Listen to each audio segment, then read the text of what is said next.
I need to get this out because what's happening right now is something I've been preparing for since I was 23 years old. And honestly, watching it unfold is better than I ever imagined it would be. 3 years ago, I was working retail at a sporting goods store. Yeah, I know how that sounds. 23, folding shirts, dealing with Karen types returning used sneakers, making just enough to cover rent on a studio apartment, and maybe grab takeout twice a week if I was lucky. My parents, Arnold and Gabriella, made sure everyone knew exactly how they felt about my life choices. Every family dinner, every phone call, every single interaction was just another opportunity for them to remind me that I was wasting my potential, that my cousin Emma was doing everything right while I was doing everything wrong. Emma was their golden child. Except she wasn't even their child. She was my aunt's daughter. But you wouldn't know it from how my parents treated her versus how they treated me. Emma went to a good college, got an office job that required blazers and sensible heels, and most importantly, she was dating Abel, who was finishing medical school. My parents talked about Abel like he was the second coming. They'd bring him up randomly just to compare him to me. I'd mention I got a shift supervisor position, and my dad would say something about how Abel was doing his residency at a prestigious hospital. I'd talk about finally affording a better car, and my mom would interrupt with how Abel just got hired at a private practice. But here's the thing. Nobody talks about when they tell you to be patient, to take the high road, to let it go. That anger doesn't just disappear. It sits there. It ferments. It turns into something cold and focused, and if you're smart, you use it. I used it. The real breaking point came 3 days before Christmas. I'd taken a weekend shift to save up for presents, came home tired, and found my apartment door unlocked. That immediate panic hit me. You know the one, thinking someone broke in. I pushed the door open and the place was empty. Not robbed, empty. Empty, empty. My furniture was gone. My TV was gone. My gaming setup that I'd spent 2 years saving for was gone. My books, my clothes, even my damn plates and silverware. Everything. I stood there in what used to be my living room, and I'm not going to lie, for about 5 minutes I just couldn't process it. Then I saw the note on the counter. The only thing left in the entire apartment besides the appliances that came with the place. It was from my mother, written in her neat handwriting on her monogrammed stationery because of course it was. The note said they'd taken my things to help with Emma's wedding expenses, that I clearly wasn't using most of it anyway since I was always at work, and that this was a chance for me to contribute something meaningful to the family for once. There was a receipt paper-clipped to the note. They'd sold everything to one of those estate liquidation places. Total amount, $4,200. For Emma's dream wedding, the note said.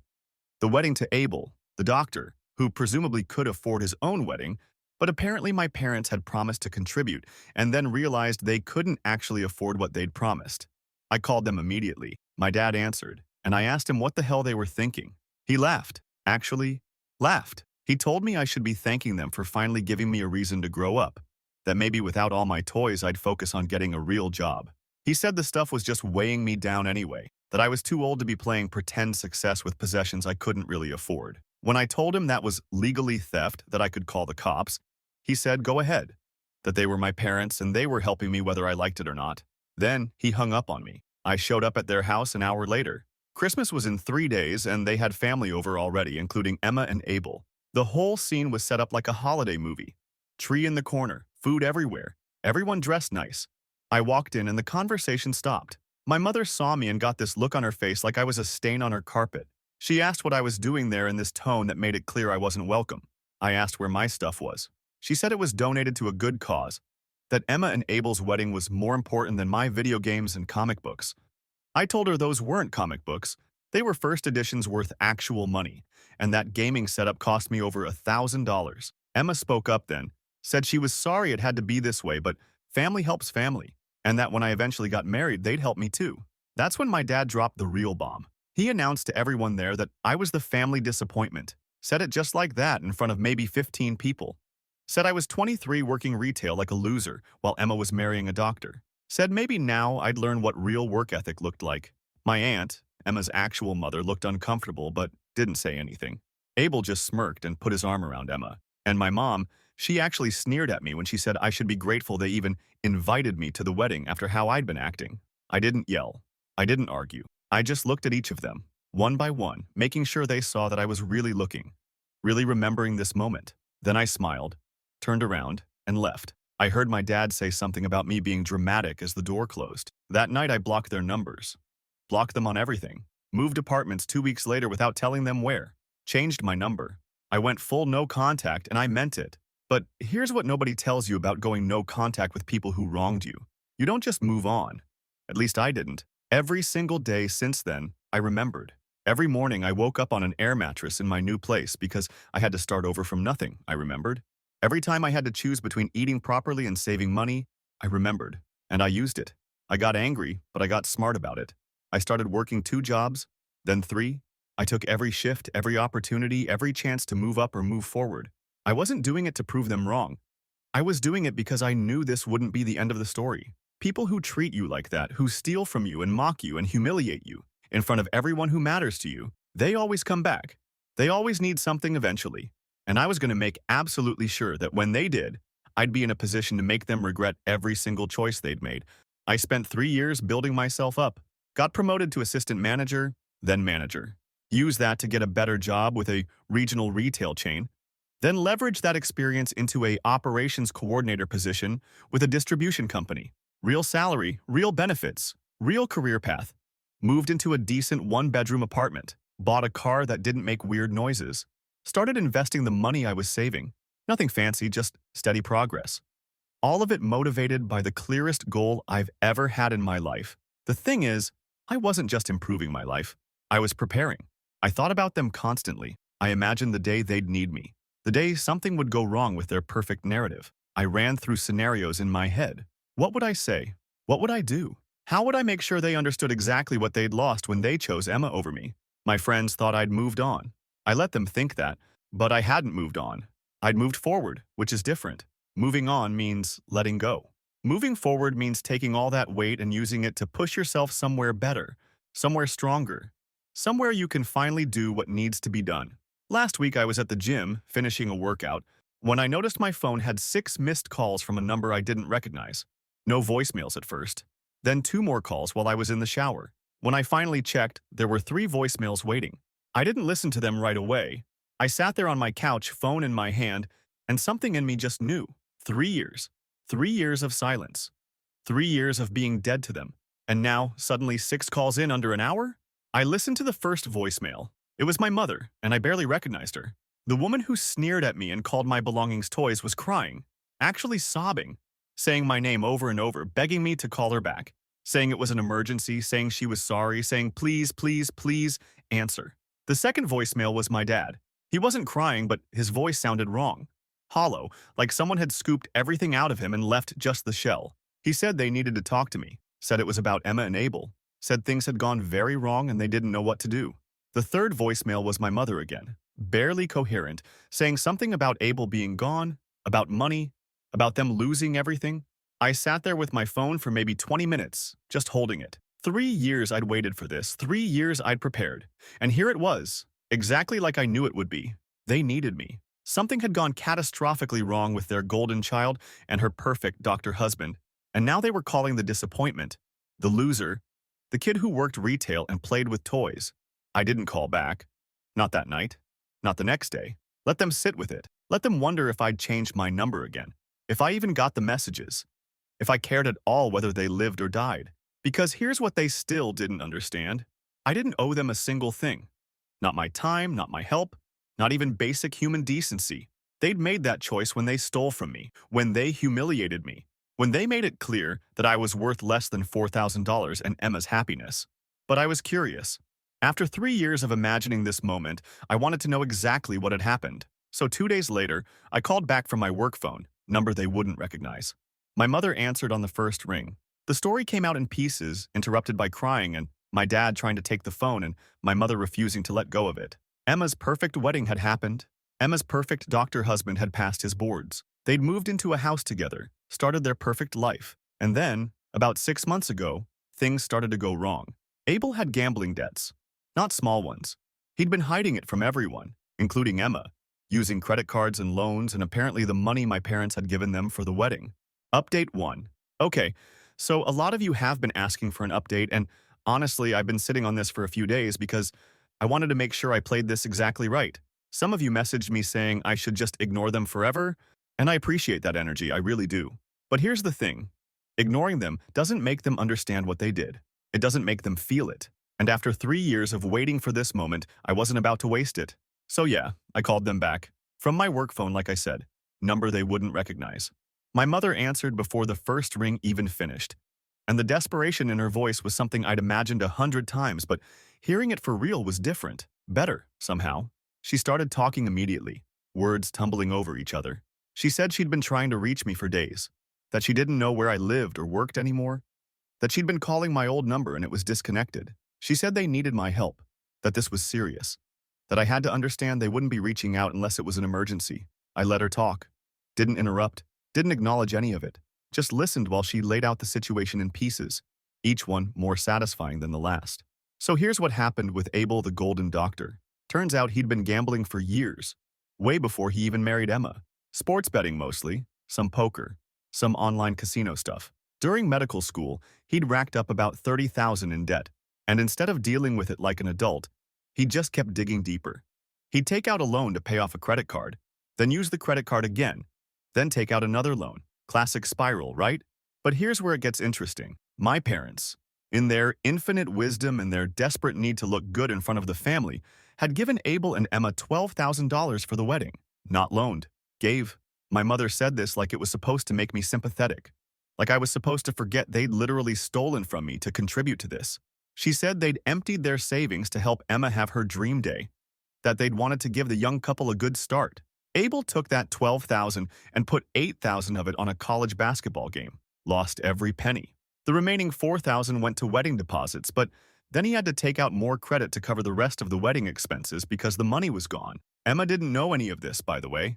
Abel had separate bank accounts, separate credit cards, told her he was handling all the financial stuff because he made more money and understood it better. My mother explained all of this like she was confessing at church, voice shaking, trying to make me understand how they'd been tricked, how none of them had known.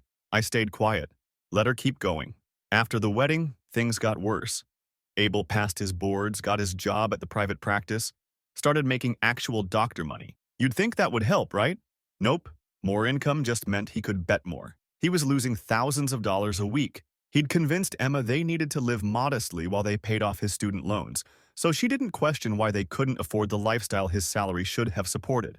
Meanwhile, he was drowning in debt from bookies, from online gambling sites, from loan sharks, who apparently still exist in 2025. 6 months ago, it all started crashing down. The practice found out he'd been taking advance payments on his salary. Emma found credit card statements she wasn't supposed to see. The loan sharks started calling their house phone. And Abel, brilliant Abel, decided the solution was to borrow money from my parents to quote-unquote invest in a medical equipment startup. My dad came on the phone at this point. He said they'd given Abel $23,000, their entire remaining retirement savings. He said Abel had been so convincing, had shown them paperwork, had explained how this investment would triple their money in 2 years. He said they'd thought this was their chance to rebuild what they'd spent on the wedding. I actually laughed when he told me this. Couldn't help it. My dad went silent and then asked what was so funny. I told him absolutely nothing was funny. I was just appreciating the full picture. He asked what I meant by that, and I said we'd get to it. But first, I wanted to know where Emma was in all this. Turns out Emma was still defending him. Even after everything came out, even after the gambling and the lies and the debt, she was standing by her husband. She'd told my parents that Abel had a sickness, that he needed help, not judgment, that they were going to work through this together. She'd actually gotten angry at my parents for suggesting Abel might have taken advantage of them. My mother said Emma had accused them of trying to destroy her marriage, of never really accepting Abel, of making everything about money when it should be about love and family support. The irony was so thick I could have cut it with a knife. I asked my dad if he remembered what he'd said about family helping family. He got quiet. Then he said this was different, that I had to understand the situation was complicated. I asked him how much money they had left. He said none. Zero. Not just the savings, but they'd taken out a second mortgage on their house to cover some of Emma's wedding expenses, and to help with what Abel had said were business opportunities. They were 3 months behind on the mortgage payment. The bank was starting foreclosure proceedings. Here's where I need to back up and explain something about my parents' house, because this becomes important. They'd bought that place 30 years ago, way before the neighborhood got nice. They'd paid maybe $90,000 for it, originally. Over the years, they'd done some updates, nothing major. But the area had gentrified hard. Similar houses on their street were selling for $400,000, maybe more. They had equity, a lot of equity, and they'd leveraged almost all of it for Emma and Abel.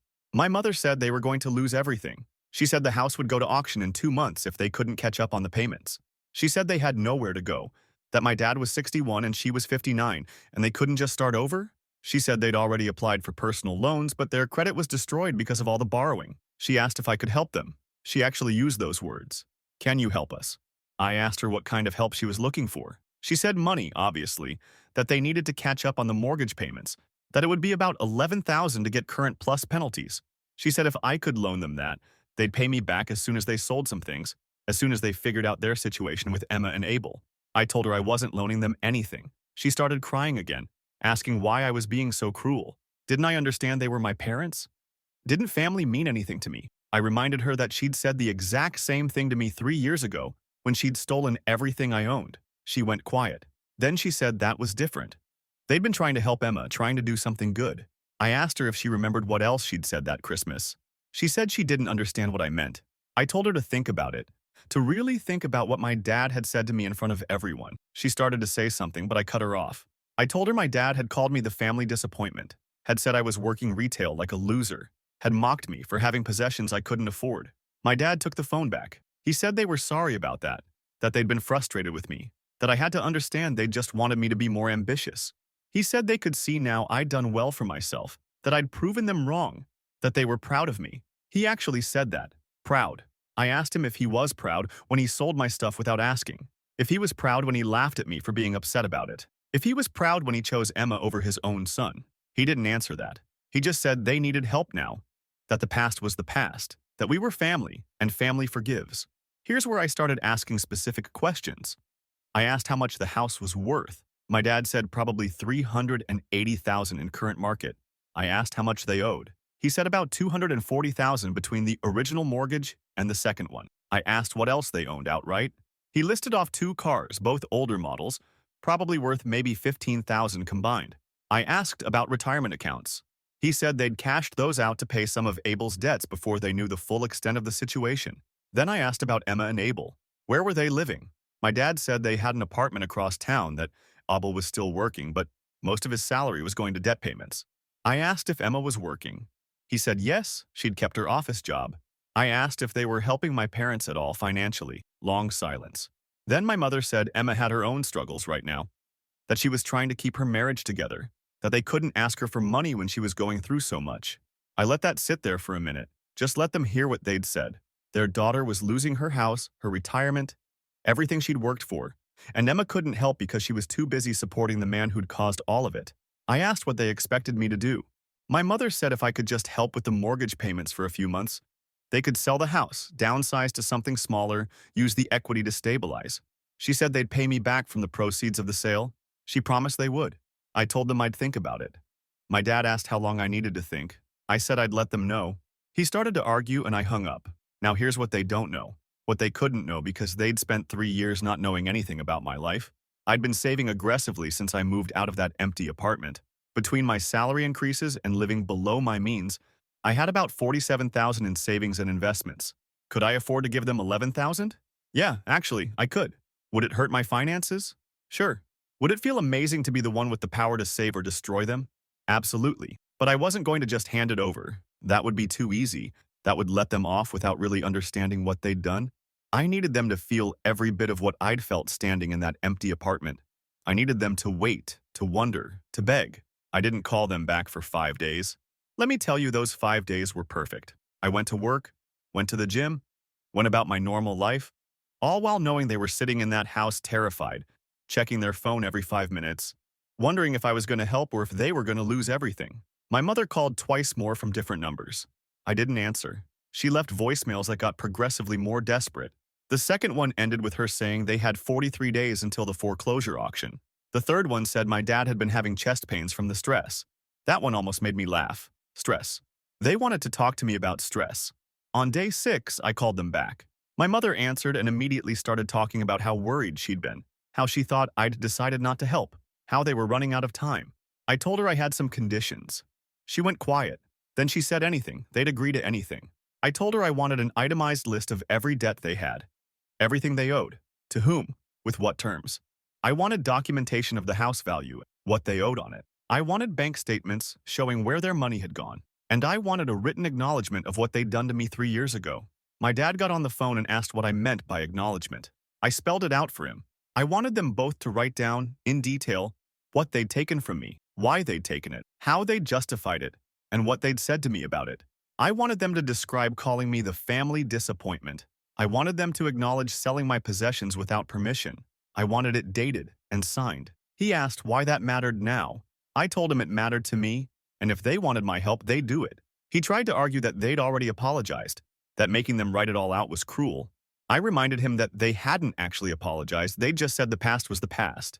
He went quiet. My mother said they'd do it. She said they'd get everything together and send it to me. I gave them my email address, the one I use for work. She asked if I was going to help them after they sent it all. I said I'd review the information and let them know my decision. That was 4 days ago. This morning I got an email with attachments. The debt list is brutal. The bank statements show exactly where every penny went. And the written acknowledgement is everything I wanted and more. My mother's version is full of justifications and excuses, but it's all there in writing. My dad's is shorter, more defensive, but he admits what he said and what they did. I haven't responded yet. I'm sitting here looking at these documents, at proof of everything I already knew, and I'm planning my next move. Because here's the thing nobody tells you about revenge. The anticipation is almost better than the act itself. They're waiting right now, wondering if I got the email, wondering if I'm going to save them or let them drown. And I'm taking my time deciding exactly how I want this to play out. Some of you told me to walk away, to let karma handle it. But this is karma. I'm just the delivery system. And I've spent 3 years preparing for this delivery. More updates coming. This is far from over. Update 2. All right. So the comments on my last update were split between people telling me to help them because they're family and people telling me to let them burn. To everyone in that first group, respectfully, you're missing the entire point. This isn't about whether I can help them. This is about whether they've earned my help. And spoiler alert, they haven't even come close. After I got those documents, I spent about a week analyzing every detail. The debt list was $63,000, not counting the mortgage. Credit cards, personal loans, money owed to people whose names I didn't even recognize. The bank statements showed 3 years of increasingly desperate financial decisions. And that written acknowledgement? I read it probably 20 times. My mother's version kept circling back to how they'd been trying to help family, how they'd thought they were teaching me responsibility. My dad's was more blunt but still managed to avoid actually taking responsibility for what they'd done. I didn't contact them during that week. Let them sit with the uncertainty. But apparently, Emma decided she was tired of waiting. She found me through Instagram. I'd locked down most of my social media after going no contact, but I'd kept an Instagram account for work networking that had my real name attached. She sent me a DM that was 8 paragraphs long. Started with how she'd heard from my parents that they'd reached out to me, how she understood I was angry about what happened years ago. But this was bigger than old grudges. She said my parents were in real trouble, that they could lose everything, that I was their only hope because she and Abel were drowning in their own problems. Then she said something that made me actually laugh out loud. She said she knew I'd done well for myself, that my parents had mentioned I had a good job and savings, and that if I really loved my family, I'd put the past aside and help them. She said when you love people, you forgive them. You don't hold on to resentment forever. I didn't respond to the Instagram message. But 2 days later, on a Thursday evening, Emma showed up at my apartment building. And yeah, before anyone asks, I have no idea how she found out where I live. My best guess is she hired someone to track me down, or maybe she got lucky with public records. I don't know. Either way, the front desk called up and said I had a visitor named Emma. I told them to let her up, not because I wanted to help, but because I'd been waiting for this confrontation. I'd imagined it probably 50 different ways over 3 years, and now it was happening. She knocked on my door and I opened it to find her looking exactly like she always had. Professional clothes, neat hair. That expression she gets where she's trying to look concerned, but mostly just looks judgmental. She asked if we could talk, and I stepped aside to let her in. The first thing she did was look around my apartment. I could see her taking in the furniture, the TV, the setup I'd rebuilt from nothing. She made this little comment about how nice the place was, how I'd clearly done well for myself. I didn't respond to that, just asked her what she wanted. She launched into this whole speech about family loyalty, about how my parents had made mistakes, but they were still my parents, about how she understood I was hurt about what happened at Christmas 3 years ago, but that was ancient history now and we had bigger problems. She said my parents were desperate, that they were calling her multiple times a day begging for solutions she didn't have. I asked her why she couldn't help them. She got defensive immediately, said she was barely keeping her own life together, that Abel's debts were massive and they were working on a repayment plan. She said they couldn't take on my parents' problems too, when they had their own crisis to deal with. So I asked her the obvious question. Why should I take on their problems when she won't? She said it was different. That I didn't have debt, that I had savings, that I was in a position to help while she wasn't. I asked her how she knew what my financial situation was. She admitted my mother had told her I'd said I'd think about helping, which meant I must have money available. Here's where the conversation got interesting. I told Emma I wanted to understand something. I asked her if she remembered that Christmas 3 years ago. She said of course she did. I asked her if she remembered what my dad said about me. She got uncomfortable, said she remembered there'd been tension, but the details were fuzzy. I spelled it out for her, told her exactly what my dad had said, word for word, because I'd been replaying it in my head for 3 years. The family disappointment, working retail like a loser, needing toys to play pretend success. I asked her if she'd said anything to defend me. She said she didn't think it was her place to get involved in my relationship with my parents. Then I asked her about the money they'd stolen from me to pay for her wedding. She actually tried to deny that's what happened, said my parents had contributed to her wedding as a gift, that they'd never told her where the money came from. I told her I had the receipt, that it specifically said $4,200 for Emma's dream wedding. She went quiet for a minute, and then said if they'd sold my things without asking, that was between me and them. She hadn't known about it. I asked if she'd questioned where the money came from. She said no, she'd assumed they'd been saving. I asked if she'd wondered how parents who were supposedly struggling financially suddenly had $12,000 to give her. She said she'd been grateful, that they'd offered, and she'd accepted, that children don't interrogate their parents' gifts. I pointed out that they weren't her parents. They were her aunt and uncle. She got defensive again, said they'd always treated her like a daughter, that the relationship was the same. I told her that was exactly the problem. They'd chosen her over their actual son.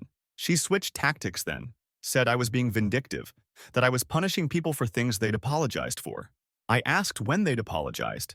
She said they'd sent me that written acknowledgement. I told her that wasn't an apology. That was a confession I'd forced out of them because they needed money. An apology would have come 3 years ago when they did it, not now when they wanted something. We went back and forth like this for probably 40 minutes. Emma kept trying different approaches. First, she tried guilt, talking about how my parents had raised me and sacrificed for me. I reminded her they'd stolen from me and publicly humiliated me. Then she tried logic, explaining how the house foreclosure would affect them, how they'd have nowhere to go. I told her that sounded like consequences for their choices. Then she tried anger, saying I was being selfish and cruel, that family helps family even when they're angry. I asked her where Abel was and why he wasn't selling everything he owned to pay back the people he'd scammed. That hit a nerve. She said Abel was sick, that gambling addiction was a real illness, that he was in therapy and working on recovery. She said I couldn't understand what they were going through, how hard it was to rebuild trust while dealing with mountains of debt. I told her I understood perfectly because I'd had to rebuild my entire life from nothing when my parents stole everything I owned. She asked what I wanted from them. What would it take for me to help? I told her I wanted them to understand what they'd done, really understand it, not just say words because they needed something. She asked how she could make that happen. I said she couldn't. That was on them. Then I asked her something I'd been wondering about. I asked if she'd ever posted those Facebook photos. She looked confused, so I explained that my mother's note had mentioned they'd posted photos mocking my pathetic hoard. Emma said she didn't know about any photos, that she wasn't even Facebook friends with my parents. But she pulled out her phone and checked. Turned out my mother had posted a long rant 3 years ago about how some people collect things to pretend they're successful instead of actually working hard, with photos of boxes labeled as donations. Emma showed me the post. There were 17 comments from relatives I hadn't spoken to in years, all agreeing that young people needed to learn the difference between possessions and accomplishment. I took screenshots of everything. Emma asked why, and I said I was documenting it. She said that seemed vindictive, and I told her to leave. She didn't leave. She stood there and said she needed an answer about whether I was going to help my parents. I told her I hadn't decided yet. She said they needed to know soon, because the foreclosure timeline was moving forward. I said I was aware of that. She asked what I was waiting for. I told her I was waiting to see if any of them actually understood what they'd done, or if they just wanted to use me as an ATM to fix problems they'd created. She said I was being unfair, that people make mistakes, that holding grudges this long was toxic. I asked her if Abel had paid my parents back the $23,000 he'd taken from them. She said no, they were working on a repayment plan, but it would take years. I asked if she'd considered that maybe I was also working on a repayment plan and it was taking me exactly as long as I wanted it to take. That's when she started crying. Not sobbing, just tears running down her face while she talked about how scared she was, how she was watching her aunt and uncle lose everything, how she felt helpless because she couldn't fix it. She said I was the only person who could help and I was choosing not to out of spite. I told her it wasn't spite. Spite would be me, actively trying to hurt them. I was just declining to save them from their own decisions. She asked what the difference was. I said the difference was that I hadn't created this situation. They had. And I didn't owe them a rescue. She left after that. But 3 days later, something new happened. My aunt, Emma's actual mother, called me. And before anyone asks, she got my number from Emma, who'd apparently saved it from when I answered my work phone that first time. My aunt Ariana and I had never been particularly close. She lived 2 states away and visited maybe once a year. But she called me and said Emma had told her what was going on, that she'd heard my parents were in financial trouble and that Emma had asked me for help. She said she wanted to understand my perspective because Emma was upset and my parents were panicking and nobody seemed to be communicating clearly. I laid it out for her. Everything. The theft, the humiliation, the 3 years of no contact, the desperate phone calls now that they needed something. I told her about the Facebook posts and the family gathering where my dad called me a disappointment. I told her about working 3 jobs to rebuild what they'd taken. I told her about planning for 3 years what I'd do when they inevitably came back needing help. Ariana listened to all of it. Then she said something that surprised me. She said she'd always known Gabriella and Arnold treated Emma better than they treated me, but she'd thought it was just normal favoritism that happens in families sometimes. She said she hadn't realized it had gotten that extreme, that they'd literally stolen from me. She said if she'd known, she would have intervened. I asked her why she was calling now. She said because Emma was her daughter, and she was watching her fall apart trying to fix a situation she didn't create. She said Emma felt responsible for my parents' financial crisis because they'd spent so much on her wedding. I told her that wasn't Emma's fault, that was my parents' decision. She agreed, but said Emma didn't see it that way. Then Ariana asked me directly what I planned to do. I told her I was still deciding. She asked what factors I was considering. I told her I was considering whether anyone involved had actually learned anything from this situation, or whether they'd just go back to the same patterns if I bailed them out. She asked what patterns I meant. I said the pattern where Emma gets everything, and I get called ungrateful for wanting basic respect. She went quiet for a minute. Then she said she understood my anger, but she wanted me to think about what I'd regret more, helping them, and potentially being used again, or not helping them, and watching them lose everything. I told her I'd spent 3 years thinking about exactly that question, and I'd made my peace with whatever happened. We talked for another 20 minutes. She tried a few more gentle approaches, asking if there was any amount of money I'd accept as a repayment for what they'd taken, if there were conditions under which I'd help. I told her maybe, but they hadn't figured out what those conditions would need to be yet. After that call, I got a text from Emma. She said her mother had talked to her, that she understood now why I was angry, that she was sorry for her part in everything. She said if I helped my parents, she'd find a way to pay me back the money they'd stolen from me, that it might take time, but she'd do it. She said she knew it didn't fix everything, but it was something. I read that text probably 10 times. Because here's the thing. Emma offering to pay me back was actually smart. It acknowledged the debt without requiring my parents to admit they owed me anything. It positioned her as the hero fixing everyone's problems. And it put pressure on me to accept because now I couldn't say nobody was trying to make it right. But I'd been planning for 3 years. I'd run through every possible scenario in my head. I knew what I wanted, and it wasn't Emma's money or her apologies. I wanted my parents to sit in the ruins of the life they'd built on treating me like garbage and really truly understand what they'd done. So I didn't respond to Emma's text. Instead, I sent an email to my parents. I said I'd reviewed their financial documents and I had a proposal for them. I said I would agree to help with their immediate crisis, but it would come with conditions they might not like. I said if they wanted to hear my proposal, they should meet me at a restaurant downtown at noon on Saturday. Just them, no Emma, no other family. I said if they brought anyone else or if they tried to record the conversation, the offer was off the table. My dad responded within minutes, said they'd be there, said thank you for considering helping, said they knew I had good reasons to be angry, but they appreciated me being willing to talk. I sent back a one-word response. Saturday. That's where I am now. I've got the meeting set up for tomorrow, and I've spent the last 3 days making absolutely sure my proposal is exactly what I want it to be. Because this isn't about helping them. This is about making sure they spend every single day for the rest of their lives remembering what it cost them to treat me the way they did. I'll update after the meeting. Some of you have probably guessed where this is going. You're probably right, but I promise you, the reality is going to be even better than whatever you're imagining. Final update. Okay, here we go. The meeting that I'd been planning in my head for 3 years actually happened. And I need to tell you everything because the comments asking for updates have been nonstop. Saturday noon, I showed up at the restaurant 15 minutes early. Picked a place that was nice enough to feel formal, but not so nice that they'd feel out of place. I wanted them uncomfortable, but not so uncomfortable they'd get defensive before I even started. I sat at a booth in the back where we'd have some privacy, but where I could still see the entrance. They walked in at exactly noon. My mother looked like she'd aged 10 years. My dad looked tired in a way I'd never seen before. They spotted me and walked over, both of them trying to smile like this was a normal family lunch. My mother slid into the booth across from me and immediately reached for my hand. I pulled it back. She looked hurt but didn't say anything. We ordered drinks. The waitress left. My dad cleared his throat and said he wanted to start by saying how grateful they were that I was willing to meet with them, that they knew things had been difficult between us, but they appreciated me hearing them out. I told him to save it. I said I wasn't here for apologies or explanations. I was here to lay out exactly what would happen if they wanted my help. My mother started to say something about family and I cut her off. I told her I'd spent 3 years listening to what they thought about me and now they were going to listen to what I thought about them. She went quiet. I pulled out my phone and opened a note I'd written. I'd spent days getting the wording exactly right.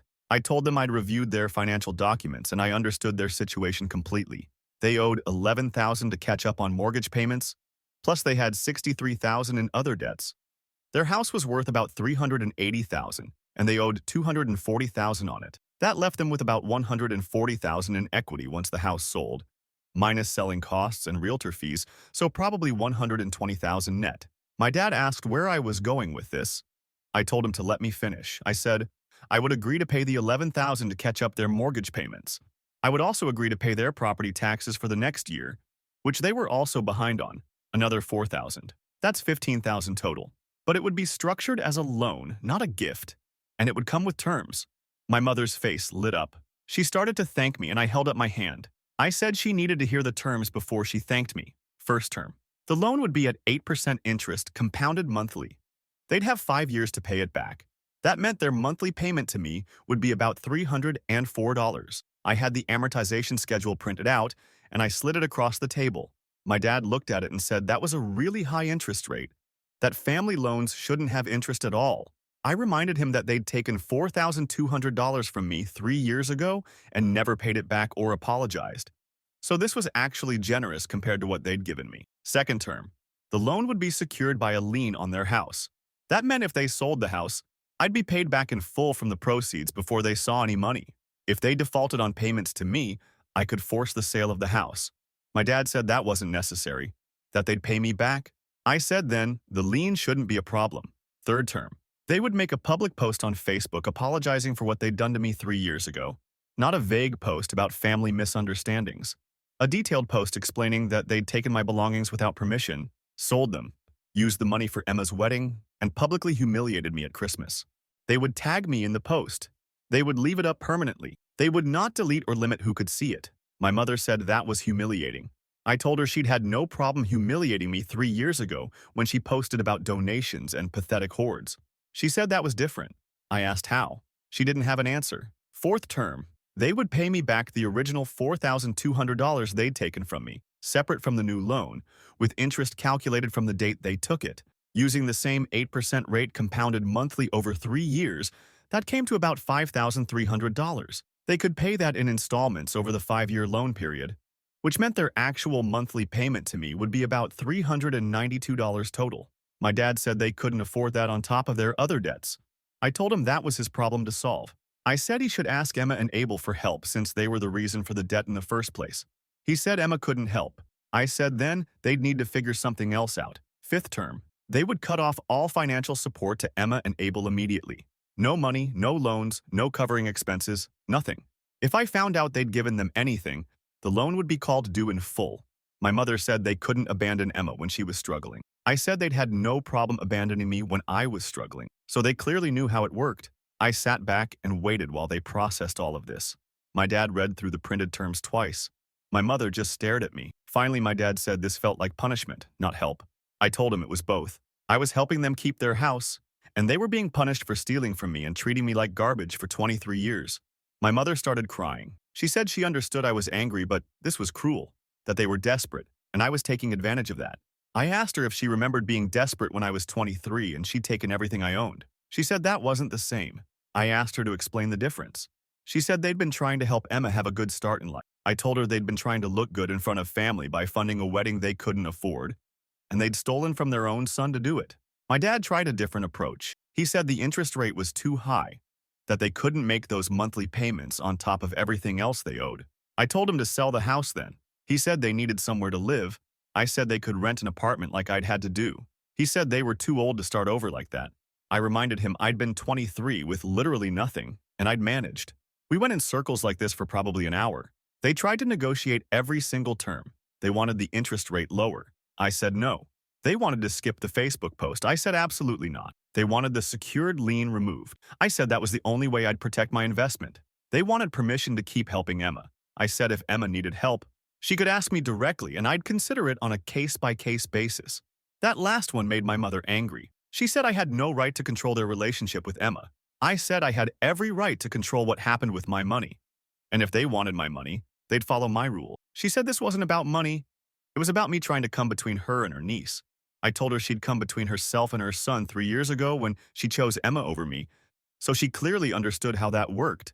My dad asked what would happen if they said no to my terms. I told him I'd walk away and they'd lose the house in foreclosure. He asked if I realized how cruel that was. I asked if he realized how cruel it was to steal from your own child and then mock him in front of the entire family. He said they'd been frustrated with my lack of ambition.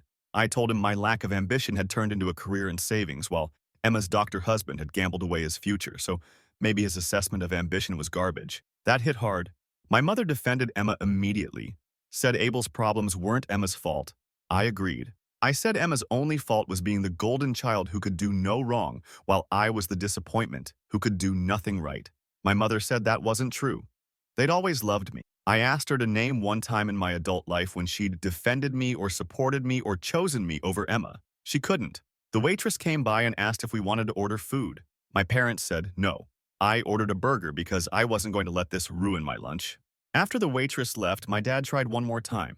He said if I really wanted to help them, I'd do it without all these conditions. That family doesn't put terms on love and support. I told him I agreed completely, which was why I was confused about why they'd put so many conditions on their love and support for me over the years. He said that was different. I asked him to explain how. He said they'd been trying to motivate me to be better. I told him they'd been trying to feel superior by keeping me beneath them. And now that the positions were reversed, they didn't like it. My mother asked if I was going to hold this over them forever. I said no, just for 5 years while they paid back what they owed me. After that, we could part ways and never speak again if that's what they wanted. She said that wasn't what she wanted, that she wanted her son back. I told her she'd thrown her son away when she decided Emma's wedding was more important than his well-being, and now she was mad that she couldn't just pick him back up when it was convenient. They asked for time to think about my terms. I said they had 24 hours. After that, the offer expired and they'd be on their own. My dad said that wasn't enough time. I told him I'd spent 3 years thinking about this and they could manage one day. I paid for my burger, left the printed terms document on the table, and walked out. They didn't follow me. That night, I got text from Emma. She said my parents had told her about my proposal and she was begging me to reconsider the terms.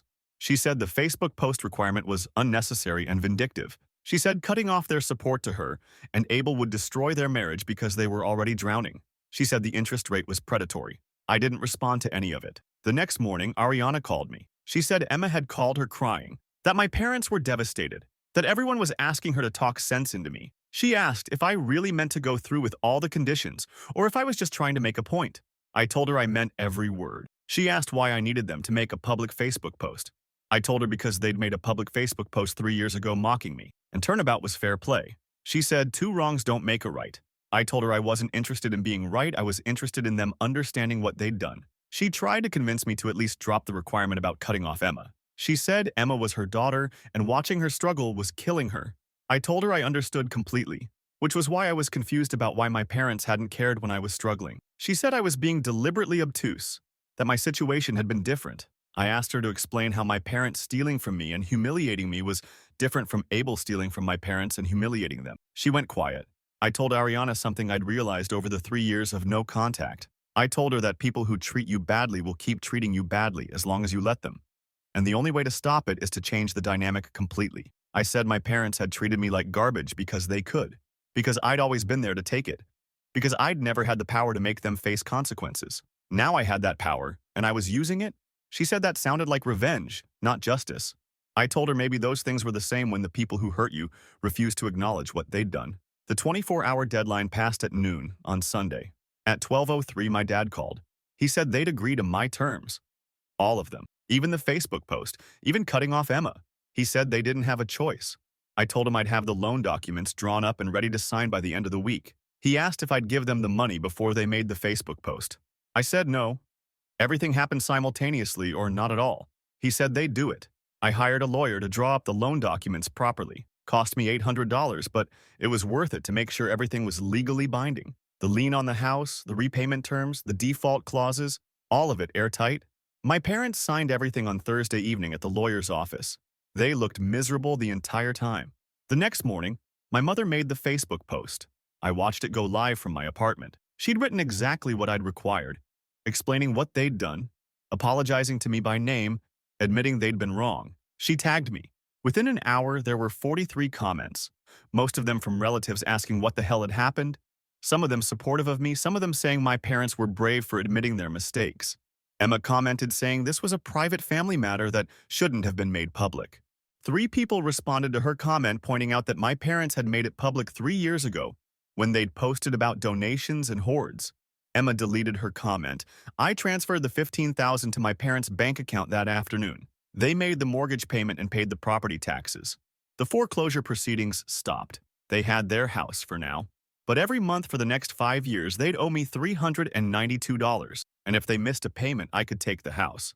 They'd cut off Emma, which meant she and Abel were completely on their own with his debts, and everyone in the family now knew exactly what they'd done to me. The real fallout came the following week. Emma called me directly, something she'd been avoiding. She said my parents cutting her off financially had destroyed her last safety net. She said she and Abel were behind on rent, that they couldn't make the minimum payments on his debts, that their car was about to be repossessed. She said she'd thought family helped each other, and I was proving I wasn't really family at all. I asked her where this energy had been 3 years ago when she'd accepted money for her wedding that came from stealing my belongings. She said she hadn't known where the money came from. I told her she hadn't asked because she didn't want to know, which was the same thing. She said I was punishing her for my parents' choices. I told her she'd benefited from my parents' choices and now she was experiencing what it felt like when people stopped bailing you out. She asked if I'd consider loaning her money. I asked if she was serious. She said she was desperate. I told her I remembered being desperate and nobody helping me, so she should figure out what I'd figured out. She asked what that was. I said she'd need to work more, spend less, and accept that the life she'd thought she'd have wasn't the life she'd get to live. She hung up on me. My parents made their first payment to me on time.